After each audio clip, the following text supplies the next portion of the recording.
Venture closer, dear Watson, as we consider the following conundrum. I think it's fair to say that Sherlock Holmes is a pretty popular character as far as detectives go. In fact, he actually holds the Guinness World Record as the most portrayed character in human history, with more than 25,000 adaptations over the years. Jesus Christ, that's a bit much, don't you think? But ask yourself this question. Have you ever wondered what the great man would have been like if he'd been born a girl? Nah, me neither. But apparently the makers of Enola Holmes did, because a few months back we were treated to a feature film on Netflix centered around the adventures of Sherlock's long-lost sister. And I mean really fucking long lost. Like she was never once featured or even mentioned in any of Arthur Conan Doyle's works about the character. It's almost like she was awkwardly retconned in after the fact through a series of tacky YA novels to try to ride the coattails of her more successful predecessor. No way! Now, the movie kind of passed me by at the time because I had more important stuff to do.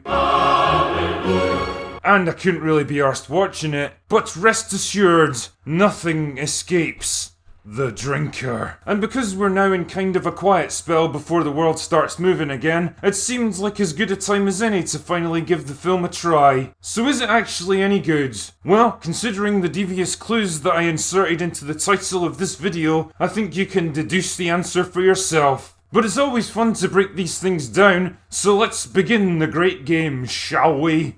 The movie begins with a whimsical little montage introducing young Enola as the third sibling of the Holmes family. I mean, she's like 20 years younger than her brothers, but whatever. And with her father dead and Sherlock and Mycroft out making their own lives, it's left to her unconventional mother to bring her up single-handed. Unlike most women of the time, she's taught to be tough, smart and self-reliant, and she soon displays the same aptitude for figuring stuff out as her more famous brother. But then everything changes on the morning of her 16th birthday, when her mum suddenly vanishes during the night, leaving no clue about her intentions. With their mother missing, the two brothers return to the family home to settle her affairs. Sherlock seems kind of amused by Enola because he recognises a kindred intellect, while Mycroft sees her as an unwelcome pain in the arse that needs to be dealt with pronto. He wants to send her off to a reform school to turn her into a real lady, but she's like, nah, it'll be fine. So she escapes and boards a train bound for London to continue her search for her mother. But along the way, she runs into this asshole who's also trying to escape from family responsibilities. Wow, what are the odds that two wealthy fugitives that ultimately prove integral to the story should happen to run into each other at this exact moment? Anyway, he's like a lord or something,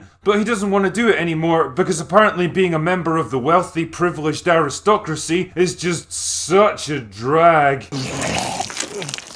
So he's on his way to London to make a new life for himself, with absolutely no money, supplies, resources, allies, or plan of any kind. Yeah, good luck with that one, mate. But things take a sinister turn when little Lord Fauntleroy gets attacked by, this guy. You know, the guy who basically made a career out of playing creepy, sinister weirdos. Anyway, Enola fends him off long enough for them to escape, and they eventually make it to London so she can resume her search for her mother. But it turns out there's more to this case than meets the eye, and perhaps there's a conspiracy afoot. So the movie becomes a kind of three-part storyline. One strand sees Enola uncovering clues about her mother's disappearance, while the second focuses on her growing realisation that the asshole from the train is part of something far bigger, and that the political fate of the country might rest on the outcome. The third strand centres on Sherlock and Mycroft as they follow Enola's trail and try to track her down. There's not a huge amount going on there, and it's mostly Mycroft being a belligerent asshole, while Sherlock lurks in the background looking cool as fuck.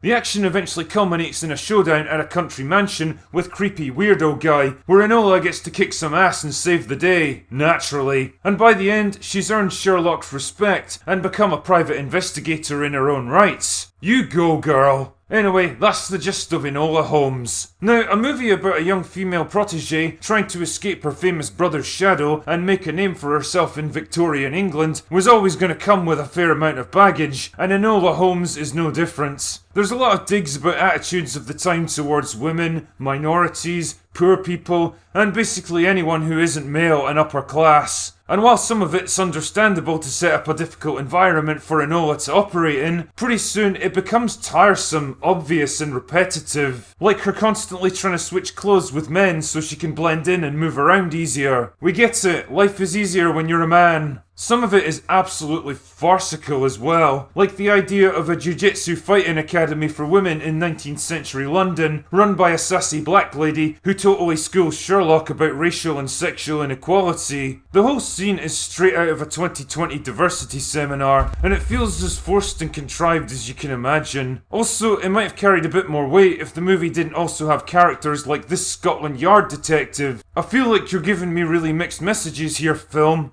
There's a whole tedious segment where Enola gets captured by Mycroft and sent off to reform school. It goes on forever, does nothing except reiterate stuff we already know, and it completely kills the pace of a film that was already kind of slow and ponderous to begin with. See, I mentioned before that there's 3 main plot lines woven through Enola's script, but really they could have ditched one of them and it would have made for a more streamlined and better paced movie. As it stands, it comes across as kind of unfocused and meandering, drifting between different topics and ideas without really knowing what it wants to concentrate on. Enola's search for her mother doesn't come to much, and her disappearance is never explained beyond a vague, cliched, I had to fight my own battles exposition scene right at the end. I mean, it's revealed that she's a suffragette, planning a terror campaign to win votes for women, and if that's the case, then damn, talk about being ahead of your time. The movie centres on the passing of the Reform Act, which puts it around 1884 by my reckoning, but the suffragettes didn't even come into existence until 1903, so what the fuck were they doing all this time? Also, the movie shows our characters driving a car that wouldn't even be invented until about 10 years later. It's all just a bunch of made up crap vaguely associated with the time period and shoved together into a lightweight, fluff kind of movie that I guess you're not expected to think about too much. The same goes for Enola herself, who's played as the love child of Hermione Granger and Malcolm in the Middle, constantly breaking the fourth wall to speak directly to the audience. I mean, it's fun at first, but it gets kind of overused and annoying after a while, just like the character herself. Millie Bobby Brown certainly seems to be having fun with the role, even if the script forces her to cry one time too many. But by George, at least she has a good stab at a posh British accent, old bean.